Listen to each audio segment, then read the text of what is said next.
முத்து தாண்டவர், அருணாச்சலராயர், மாரிமுத்தா பிள்ளை, அவளுக்கு அப்புறம் வந்தவா சங்கீத மும்மூர்த்திகள் நம்ம சொல்லிட்டு இருக்கோம். பிரக்யாத்தியா தியாகபிரம்மம் முத்துசுவாமி தீட்சிதர், சியாமா சாஸ்திரி. அது மாதிரி பஜன சம்பிரதாயத்துக்கு சங்கீத மும்மூர்த்தி, பஜன சம்பிரதாய மும்மூர்த்திகளும் கோவிந்தபுரம் போதேந்திர சுவாமிகள், திருவிசலூர் ஸ்ரீதர ஐயாவாள், மருதானூர் சத்குரு சுவாமிகள். இன்னைக்கு எங்கெங்கெல்லாம் பஜனை நடக்கிறதோ அந்த பஜனைக்கு ஃபவுண்டேஷன், ஆரிஜின் போட்டவா இவாங்க. ஸ்ரீதர ஐயாவாள் தெலுங்கு பிராமண குடும்பத்தில் பிறந்தவர், மைசூரில் பிறந்தவர்கள். அவ பரம்பரையா அந்த மைசூர் ராஜாக்கு மந்திரியா இருந்தவா. லிங்காரியர்னி வப்பா மைசூர் ராஜாக்கு மந்திரியா இருந்தவர். எதுவுமே பரம்பரையா வந்துன்ற காலம் அது. ராஜா புள்ள ராஜா, மந்திரி புள்ள மந்திரி.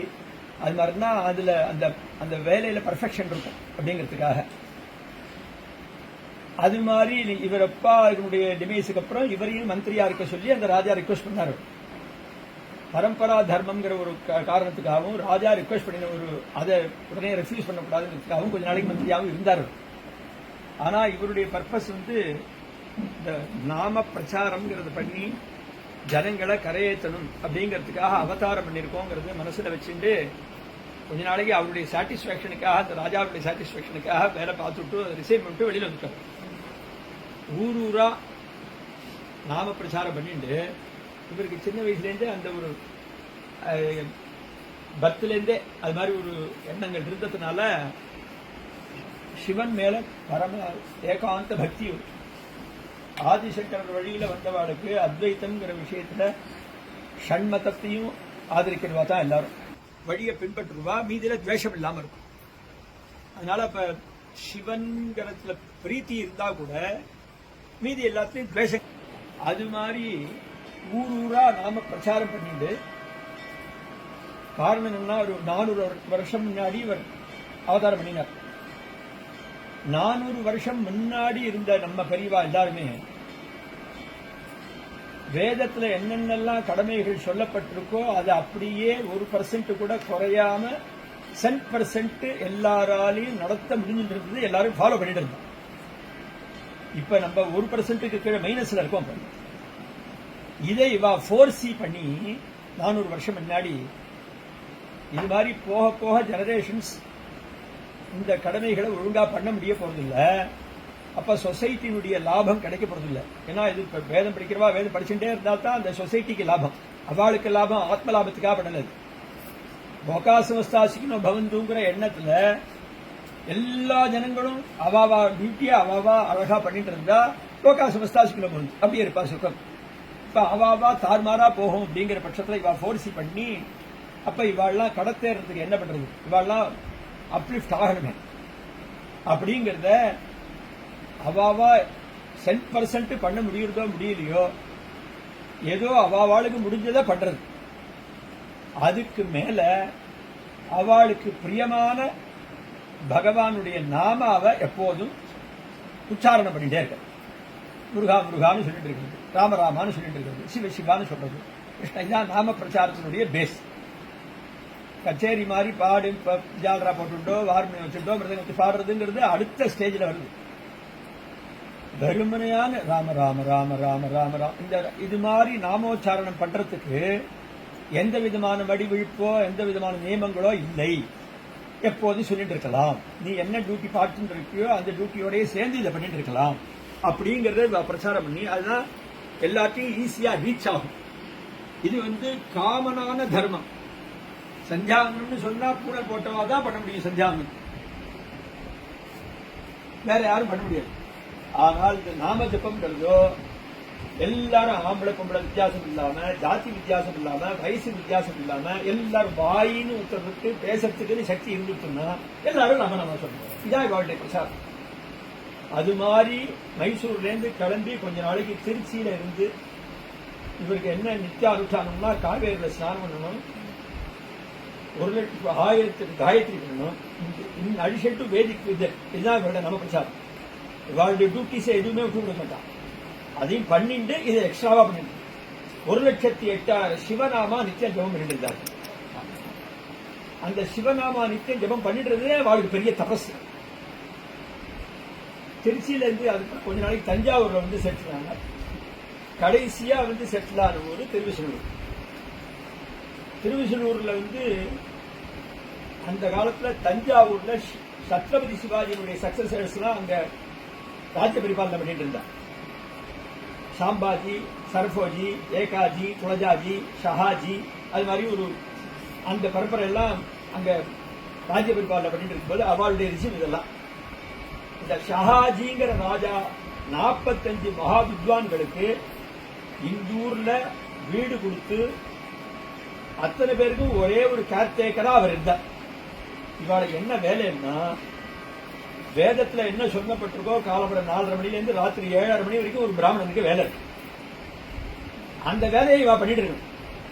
இவன் போய் பையை தூக்கிட்டு சம்பாதிக்கிறதுக்கு வெளியில போகக்கூடாது. இவன் போயிட்டான்னா லோகக்ஷேமத்துக்கு இடைஞ்சவுது. அப்ப அவளுக்கு சாப்பாட்டுக்கு கவலை இல்லாம இருக்கணும்னா ராஜா அவளை கவனிச்சிருக்கு. ராஜா இவாளுக்கு வேண்டியதை அவ பண்ணிட்டு இருந்தா. இவ அனுஷ்டானத்தை ஒழுங்கா பண்ணிட்டு இருந்தா. இந்த ஊர்ல 45 மகா வித்வான்கள் இருந்தா. இந்த ஏரியால ஒரு கிட்டத்தட்ட ஒரு 50-100 கிலோமீட்டர் வரைக்கும் எந்த சந்தேகங்கள் சாஸ்திரத்துல வந்தாலும் சரி, எந்த அன்றாட நடவடிக்கைகள் எந்த விஷயங்கள் சந்தேகம் வந்தாலும் சரி, இந்த பெரியவாள் தான் வந்து கேட்பாங்க. அந்த பெரியவாள சாஸ்திரத்துல பெரியவாளா இருக்கிறவாள்கிட்ட இந்த நாம பிரச்சாரம்ங்கிறது புது கல்ட்ட அவளை ஒத்துக்கிற மாதிரி பண்ணிவிட்டா அவளதான் யார் ஃபாலோ பண்றாளோ அத்தனை பேருக்கு இது ரீச் ஆயிடும். அப்படிங்கிற ஐடியால இந்த ஊர்ல வந்து செட்டில் ஆனாரு. இது ஃபர்ஸ்ட் பாயிண்ட். 2வது பாயிண்ட், அவருக்கு நித்தியம் மகாலிங்க சுவாமி தரிசனம் பண்ணு. இந்த ஊர்லயே 3 சிவன் கோயில் உண்டு. இந்த கோடியில காசி விஸ்வநாதர் இருக்கார், சிவயோகீஸ்வரர் இருக்கார், தக்கதேஸ்வரர் இருக்கார். ஆனா இந்த ஏரியால ஒரு 15 கிலோமீட்டருக்கு சிவன் கோவில் சொன்னா மகாலிங்க சுவாமி தான். மீது எல்லாம் பரிவார கோவில். இந்த மகாலிங்க சுவாமி ஒரு சிவன் கோவில்ல நந்தி இருக்கணும், பிள்ளையார் இருக்கணும், முருகன் இருக்கணும், துர்கா இருக்கணும், சட்டம் இருக்கணும், சண்டிகேஸ்வரர் இருக்கணும். இந்த மகாலிங்க சுவாமி திருவிடமுருகன் மகாலிங்க சுவாமிக்கு நந்திங்கிறது திருவாரூர் நந்தி. திருவிடமுருகன் மகாலிங்க சுவாமிக்கு பிள்ளையாருங்கிறது திருவள்ளூர். அந்த மகாலிங்க சுவாமிக்கு முருகன்கிறது சுவாமிமலை. இப்படி பரிவாரம். அதனால மகாலிங்க சுவாமியை நித்தியம் தரிசனம் பண்றாங்க. காவேரியை தாண்டி காவேரியில 360 நாளும் ஜலம் இருக்கிற நாள். அப்ப பாலம் கிடையாது, பரிசுன்னு ஹேண்ட் போட் உண்டு. அந்த ஹேண்ட் போட்ல இக்கரையில இருந்து அக்கறை கொண்டு விடுவா இந்த போட்மேன். 4 கிலோமீட்டர் இங்கேருந்து. அதுக்கப்புறம் நடந்தா போனோம். அப்படி நடந்து போய் நித்தியம் சாயர்ஷ தரிசனம் பண்ணி அர்த்தஜாம தரிசனம் பண்ணிட்டு வந்துதான் ஆகாரம் விட்டு படுத்து போடும். இது ஒரு நித்திய தர்மம். அது மாதிரி ஒரு நியம தர்மத்துல போயிட்டு இருக்கும்போது ஒரு நாளைக்கு எக்கச்சக்கமா மழை கொட்டுறது. காவேரியில ஃபுல் பிளட்ஜா ஜலம் போடுது. மிஷின் போட்டா இருந்ததுன்னா ஜலத்தை கிழிச்சுட்டு போயிடும். ஹேண்ட் போட்ல அந்த ரிஸ்க் எடுக்க மாட்டாங்க. ஓவர் ஃப்ளோ ஆயிடுச்சுன்னா தனக்கும் ஆபத்து, பேசஞ்சர்ஸுக்கு ஆபத்துன்னு என்ன பண்ணுவாங்கன்னா இன்னைக்கு சர்வீஸ் கிடையாது. இவர் என்ன பண்ணிட்டார், வந்து ஹேண்ட் போட் மேன் என்ன பண்ணிட்டான், இன்னைக்கு சாமி அழைச்சிட்டு போக சாமி காவேரியில் வெள்ளமா இருக்கு அப்படின்னு. இவருக்கோ மகாலிங்க சுவாமி தரிசனம் பண்ணாம அன்னைக்கு ஆகாரம் பண்றது பட்டி கிடக்கிறது விஷயம் இல்ல. ஒரு நாள் சுவாமி தரிசனம் பண்ணலன்னா அன்னைக்கு அவளுக்கு பெஸ்ட், இந்த லைஃப்ல ஒரு நாளைக்கு பெஸ்ட் அப்படின்னு நினைக்கிறவா. அது மாதிரி இருக்கிறதுனால இவரால் ஆத்துக்கும் வர முடியல. ஒருவேளை வெள்ளம் குறைஞ்சிருமோ, ஒருவேளை திருப்பி ஓட்டுக்காரன் வருவானோ, அழிச்சுட்டு போவானோ அப்படிங்கிற ஒரு நப்பாசையில கரையிலே நின்றுட்டு இருக்கார், மழையிலே நினைஞ்சிட்டு இருக்கார். எத்தனை நாள் நிற்கிறாருன்னு அவருக்கே தெரியாது. திடீர்னு கண்ணை திறந்து பார்க்கும்போது இவர் தினமும் கோவிலுக்கு போறதுனால எல்லா சந்நிதியில இருக்கிற சிவாச்சாரியாரையும் பழக்கம். அதுல ஒரு சிவாச்சாரியார் வந்து என்ன ஐயாவாள், இந்த மழையினால உங்களால சந்நிதிக்கு வர முடியும் பொழுது இன்னைக்கு நீங்க வருத்தப்படுவேன்னு நான் பிரசாதம் எடுத்துருந்தேன் அப்படின்னு விபூதி கொடுத்துட்டு கொடுக்குறாரு. ஆஹா, சுவாமி தரிசனம் கிடைக்காட்டா கூட விபூதி பிரசாதமான கிடைச்சதேன் அர்ச்சகஸ்து அரசாட்சாத்னு சொல்லுவான். அதனால அவன் கையால பிரசாதம் வந்தது அப்படின்ட்டு விட்டு கொடுக்குறாரு. இந்த குருக்கள் போயிட்டார். 10 நிமிஷம் கழிச்சு இவர் ரியலைஸ் பண்றா, திருவிசனூர்ல இருக்கிற நம்ம இங்க இருந்து திருவிடமுருகன் எப்படி போக முடியலையோ, அப்ப திருவிடமுருகூர்ல இருக்கிற சிவாச்சாரியார் மட்டும் இங்க எப்படி வர முடியும்? வந்தது பகவானாவே இருக்குமே, நம்ம ஏன் ஏமாந்து போயிட்டோம்? சிவையேவ சமாயாத்தி சிவங்கர கிருபான் புரா தத்ரைக விபரதா புத்தி கதம் சஞ்சாயத்தை தலை அடிச்சுக்கிறார். வந்தவர் குருக்கள் நினைச்சு நீ ஏமாந்து போயிட்டோமே, ஆரோக்கிய சுவாமி தான் வந்திருக்காரு, நீ ஏன் நமக்கு எந்த எண்ணம் வரல அப்படின்னாரு. சரி பிரசாதம் ஆத்துக்கு வந்துட்டார். மறுநாள் காலத்துல வெள்ளம் வழிஞ்சது. சாதாரணமா எப்போதும் போல சுவாமி தரிசனத்துக்கு போனார். எந்த பர்டிகுலர் சிவாச்சாரியார் வந்து நேற்று பூஜை கொடுத்தாரோ அவர்கிட்ட போய் விசாரிச்சார். மாமா நேற்றுக்கு வர முடியலையே, மகாலிங்க சுவாமி தரிசனம் பண்ண முடியலையே வருத்தப்பட்டு இருந்தேன், நீங்க வந்து விபூதி கொடுத்தாலே ரொம்ப சந்தோஷம். என்னங்கம்மா நேற்று வரைக்கும் நல்லா நேரத்தில் திடீர்னு பேசுறேன் அப்படின்னா, என்ன என்ன காட்டு மழை பெஞ்சிருக்கு, நாங்கெல்லாம் கோயிலே படுத்துக்கிட்டோம், யாருமே வெளியில போக முடியல. அப்ப இவர் கன்ஃபார்ம் பண்ணிட்டார். இப்ப மகாலிங்க சுவாமி பரமேஸ்வரன் வந்து நமக்கு வந்து அனுகிரகம் பண்ணணும்னு சொன்னா ஒன்னே ரிஷபாரூரா பார்வதி எப்படி அலங்கி பண்ணிட்டு சந்திரகலாதரனா இப்படிதான் வரணும் அப்படிங்கிற அவசியம் இல்லை, எந்த ரூபத்திலையும் வரணும். ஆதிசங்கரனுக்கு காசியில சண்டாள ரூபத்துல காசி விஸ்வநாதர் தரிசனம் கொடுத்தார். அது மாதிரி நமக்கு அது மாதிரி குருக்கள் ரூபத்துல வந்து கொண்டார். இனிமே நம்ம ஏமாறும் சுவாமி நமக்கு எந்த விதத்திலையும் அனுகிரகம் பண்ணலாம் அப்படின்னு நம்ம எந்த க்ஷணமும் தயாரா இருக்கணும் அப்படிங்கிற அந்த பாவம் இருக்கு. வந்த கையோட யாரை பார்த்தாலும் இவர் பரமேஸ்வரனா இருக்குமா, இவர் பரமேஸ்வரனா இருக்குமா அப்படிங்கிற ஒரு எண்ணம். யாரு இது பொம்மநாட்டியா, இது கழுவியா, இது சின்ன பொண்ணா, இது வயசான மாமாவா, அப்படியே தோணல. யாரை பார்த்தாலும் பரமேஸ்வரன் பரமேஸ்வரன் இப்படி ஒரு பாவத்துல வந்துட்டார். அந்த பாவம் இயற்கையா அமைஞ்சு போச்சு. இவர் பண்ற ஸ்ராத்தம் தண்ணிக்கு சாதாரணமா அந்த பழைய முடிகிற வரைக்கும் வெளியில யாருக்கும் பிச்சை போடக்கூடாதுன்னு இன்னி வரைக்கும் நம்ம அனுஷ்டானத்துல வச்சுட்டு இருக்கிற ஒரு சாதாரண தர்மம். 400 வருஷம் முன்னாடி எப்படி அவ இருந்திருப்பாங்க பார்க்கணும். இன்னைக்கு ஒண்ணுமே இல்லாத நம்மளே அந்த அனுஷ்டானத்தை பண்ணிட்டு இருக்கோம்னா எல்லா அனுஷ்டானத்தையும் பண்ணிட்டு இருந்த காலத்துல அவ எப்படி ஸ்ட்ரிக்டா இருந்திருப்பாங்க. சாதாரணமா தேபித்தர பூர்வேஜு ராகச்சன்னு வேதம் சொல்றது.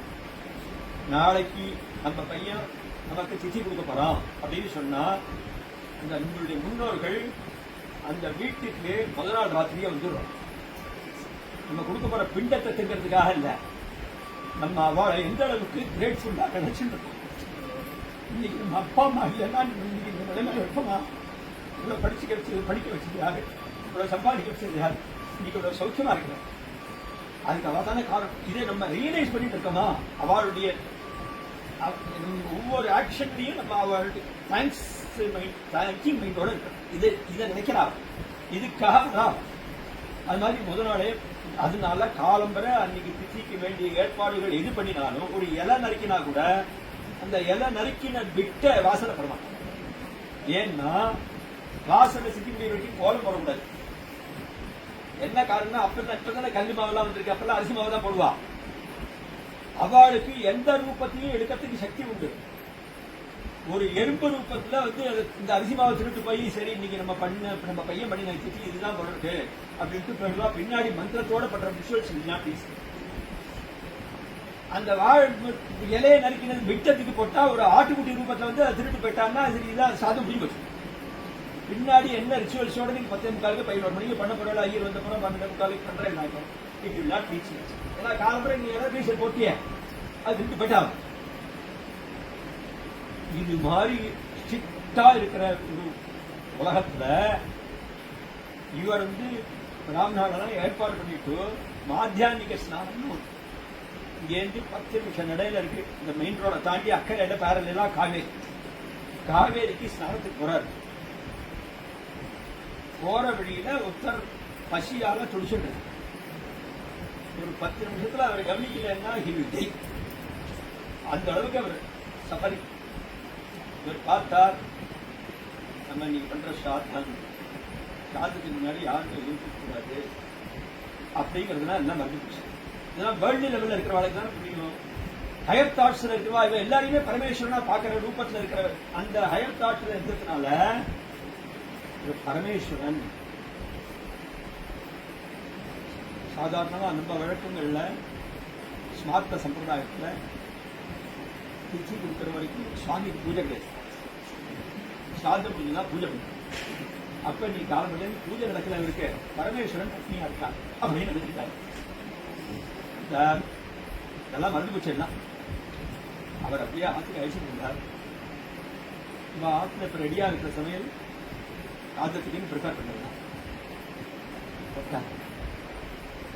அவர் சாப்பிட்டார், செம்பாயிட்டார், சாமி போயிட்டு அவர் சாமி போய் சாதத்துக்கு இருக்கிற பிராமணா இத்தனையும் பார்த்துன்னு உட்காந்துருக்காரு. ஆமா என்ன பண்ண எழுதி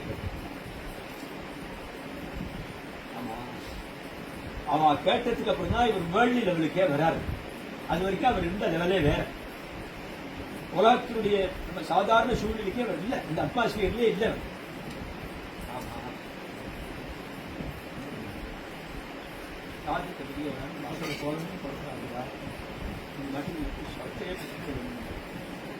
எப்ப நீங்க சாஸ்திரத்தை மீறிட்டீங்களோ மேற்கொண்டு உங்க நாங்க பண்ணி சொன்னா நாங்களும் ரக்கமடையும். சாஸ்திரத்தை மீறினவால நாங்களும் ஆகும். அதனால நாங்க போயிட்டு வரோம். மேற்கொண்டு நீங்க அவ என்ன பண்ணா, இது கிராம பஞ்சாயத்துக்கு ரிப்போர்ட் பண்ணுறோம். இது மாதிரி ஐயாவால் இது மாதிரி சாஸ்திரத்தை மீறி இது மாதிரி பண்ணிட்டார், நீங்க என்கொயரி அப்படின்னு சொல்லிட்டு போட்டாங்க. பஞ்சாயத்துல கால்ஃபார் பண்ணாங்க. போனாரு, இந்த மாதிரி பண்ணீங்களா? கன்ஃபெஷன். ஆமா,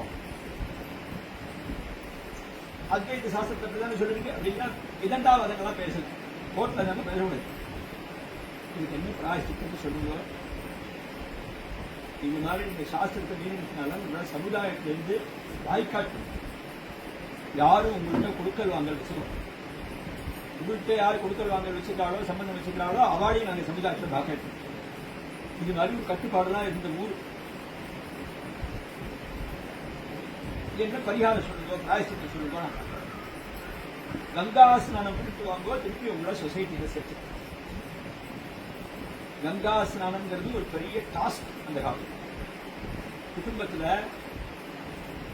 எல்லா பொறுப்பையும் நிறைவேற்றினவா அடுத்த ஜெனரேஷன் சாவியை கொடுத்துட்டு குடும்பத்தை பார்த்துக்கோமா, நான் காட்சி கட்டுறேன், பகவத் கிருப்பா இருந்ததுன்னா திருப்பி நம்ம எல்லாரும் சந்திக்கலாம் அப்படின்னு சொல்லிட்டு போவான். ஏன்னா கன்வீனியன்ஸ் கிடையாது, நடந்துதான் போகலாம். அங்கங்க சத்திரத்தை தங்கிப்பா, அங்கங்க சாப்பிடுவா, பஞ்ச் டுகெதர் ஆகும். இங்கே காசி ரீச் ஆகிறதுக்கு அங்க போய் ரிச்சுவல்ஸ் எல்லாம் பண்றது, அப்புறம் திரும்பி வர்றது, வந்தா உண்டு, வந்தேன்னா இல்லை. சாஸ்திரத்துல 12 வருஷம் ஒருத்தருக்கு பாத்துக்கலன்னா அவளுக்கு சாதனை பண்ணி முடிஞ்சது. அதுக்காக கல்யாணமோ காட்சியோ நல்லதோ கெட்டதோ எல்லாத்தையும் ஒருத்தர் பந்துக்கனா சேர்ந்து ஹலோ ஹாயான்னு சொல்லிக்கணும். இல்லைன்னா சாஸ்திரத்தை 12 வருஷம் கழிச்சு சாதனை பண்ணி முடியும். அப்படிலாம் போக முடியாத ஒரு நிலைமை இருக்கிற காலத்துல நீ காசிக்கு போய் கங்கா ஸ்நானம் பண்ணிட்டு வான்னு சொன்னா இவர் என்ன பண்ணுவார்? 84 வயசு அவருக்கு இந்த இன்சிடென்ட் நடக்கும் போது 84 வயசு. பரமேஸ்வரன் சந்நிதிக்கு வந்தார். அவர் விதண்டாவில் அதெல்லாம் முடியாதுப்பா, என்ன இப்படி சொல்றேன் அப்படின்னு ஆர்குமெண்ட்ஸ் எல்லாம் பண்ணல. அவ விதிச்சிருக்கா, நம்ம ஃபாலோ பண்ண வேண்டியது நம்மளுடைய கடமை, அவ்வளவுதான். பரமேஸ்வரன் பிரார்த்தனை பண்ணினார். 1,08,000 சிவநாமா ஜபம் பண்ணிட்டு இருந்தார் ஐயாவாள்னு ஒருத்தர் திருச்சூர்ல. அவரை கிராமத்துல பஞ்சாயத்துக்காரா பிரஷ்டம் பண்ணிட்டா அப்படின்னு சொன்னா நாளையில இருந்து பரமேஸ்வரா ஒன்னு ஒரு பய பூஜை பண்ண மாட்டார். அவர் பேர் பூஜை பண்ணா அப்படின்னா அவர் நல்லா இருந்தா சேரமா இருந்தா அப்படின்னு இருந்தா தானே உன்னை 4 பேர் வருவான். அவரை கிராமத்துல எந்த உதவி விட்டான்னாக்கா உன்னை யாரும் பூஜை பண்ண. எனக்கு உன் மேல நம்பிக்கை இருக்கு, ஆனா உன் பேரை காப்பாற்ற வேண்டியது உங்களுக்கு. நான் 1,08,000 சிவராமா ஜபம் பண்ணிட்டு இருக்கேன். இன்னி வரைக்கும் 2,16,000 ஜபம் பண்றேன். நான் யாரோட பேசி எனக்கு என்ன ஆகணும்? பேசினா என்ன பேச போறா? இன்னைக்கு அரசியலை பத்தி பேச போறா, வெட்டி பேச்சு பேச போறா, என் டயத்தை பேசதான் முடியும். அதுக்கு பதிலா அவனோட பேச்சை குறைச்சுக்கிறேன். ஆனால் உன் பேரை கங்காஷ்டகம் அப்படின்னு ஒன்று போட்டு ஸ்லோகம் ரூபமா நிறைய கிரந்தங்கள் பண்ணியிருக்காங்க. ஆக்கியா ஷெட்டின்னு சிவ நாமாபத்தி ஒரு 62 ஸ்லோகம். தோலா நவரத்ன மாளிகான்னு இந்த தொட்டில உட்கார்ந்து இருக்கிற கிருஷ்ணனை பற்றி ஸ்லோகம். கிருஷ்ண துவாதச மஞ்சளின்னு திருச்சி மாத்ருபூத சுவாமிக்கு வெண்ணத்தாழியா அலங்காரம் பண்ணி புறப்பாடு. அந்த சுவாமியை பார்த்து கிருஷ்ண துவாதச மஞ்சரி. எங்கூர்ல இருக்கிற கர்க்கடேஸ்வரர் சுவாமியை பார்த்து குடீராட்டகம். திருவானக்காவல்ல ஜம்புகேஸ்வரர் பார்த்து ஜம்புநாத ஆட்டகம். தாய்மானவ சுவாமியை பார்த்து மாத்ருபூத சதகம் 100 ஸ்லோகம். இந்த மாதிரி எக்கச்சக்கமா ஸ்லோகங்கள் பண்ணியிருக்காரு. இப்ப கங்காஷ்டகம் பண்றது அவருக்கு கஷ்டம். கங்காஷ்டகம்னு ஸ்தோத்திரம் பண்ற. பகீரதனுக்கு நீ எப்படி கங்கையை கொடுத்து அனுகிரகம் பண்ணியோ அது மாதிரி நீங்க அனுகிரகம் பண்ணி. அவர் வசிச்ச வீட்டுல நம்ம உட்காந்துருக்கோம். அவர் வசிச்ச வீடு அவ வீட்டு கிணறு பின்னாடி. கங்காஷ்டகம் பாடினோம்னா கூப்பாதஸ்மாத் சமுத்பவா, இந்த கிணத்திலிருந்து உண்டாகு அப்படின்னே பிரார்த்தனை. இந்த ஸ்லோகத்திலேயே பூபாதஸ்மால் சமுத்பவா, இந்த கணத்துல இருந்தே இருந்தாலும் இது கங்கையை பார்த்து பிரார்த்தனை. கணத்துல இருந்து பிரவாகமா கங்கை வருது. இதுதான் கங்கை எப்படி தெரியுமா? ஊர் காவிரி நம்மளாம் அசிங்கம் பண்ற மாதிரி கங்கையில பண்ண மாட்டோம். அஞ்சு வரைக்கும் கங்கையில இறங்குறதுக்கு முன்னாடி காதோல கருவமணி ரவிக்கு எலுமிச்சம்பழம் அந்த புஷ்பங்கள் தாம்பூலங்கள் அதெல்லாம் சமர்ப்பணம் பண்ணிட்டு காலை வைக்கிறதுக்கு அது க்ஷமாபணம் மாதிரி கேட்டுட்டு அப்புறம் கங்காஸ்நானம் பண்ணுவான்னு சொல்லுவாங்க. அது மாதிரி காதோல கருவமணி எலுமிச்சம்பழம் ரவிக்கு எல்லாம் வருது. எல்லாம் கங்கை வரும். என்ன ஆச்சுன்னா கிராமம் பூரா ஃப்ளட் ஆயிடுச்சு. போன வருஷம் மெட்ராஸ்ல வந்து வீட்டுக்குள்ளலாம் 2ஆம் மாடி 3ஆம் மாடிலாம் சொல்லும். அது மாதிரி இங்க கிராமம் பூரா ஃப்ளட் ஆயிடுச்சு. பஞ்சாயத்துக்காரர்களுக்கு தெரியும் என்ன நடந்ததுன்னு, ஐயா காலத்துக்கு சாந்தம் நீக்க பிராமணர்களுக்கு தெரியும் என்ன நடந்ததுன்னு. அது பார்த்த சாந்தம்னு தெரியும், மற்ற காலத்துல இந்த கூத்தெல்லாம் தெரியாது. வாழ்க்கை எல்லா இடத்துலையும் ஜலம் இருந்ததுன்னா அதனுடைய ஆரிஜினை பார்த்து வந்து ஐயா வாழ்க்கை அப்புறம் கதையை கட்டா அப்புறம் எல்லாருமா வந்து பிரார்த்தனை பண்ணி பஞ்சாயத்துக்காரர்லேருந்து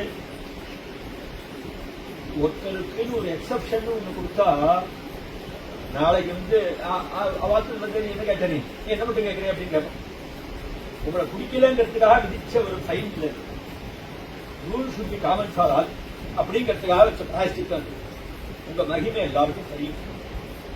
நீங்க இந்த மாதிரி கங்கையை வரவழைக்கிறது உங்களுக்கு சக்தி உண்டோ, அதே மாதிரி கங்கையை திருப்பி அதிலேயே அடக்கி கிராமத்தை காப்பாற்றுறதும் உங்க கையில தான் இருக்கு அப்படின்னு இவருக்கே எல்லாரும் அபராத க்ஷமாபணம் கேட்டுட்டா. இன்னைக்கு ஒரு நாள் ஐயா வாழும் சொல்லுங்க, அன்னைக்கு நம்ம இருந்தா கங்கா ஸ்நானம் இங்கேயே பண்ணிருக்கலாமே அப்படின்னு பின்னாடி வர்றவ நம்ம சக்சஸர்ஸ் எல்லாம் ஃபீல் பண்ணக்கூடாது.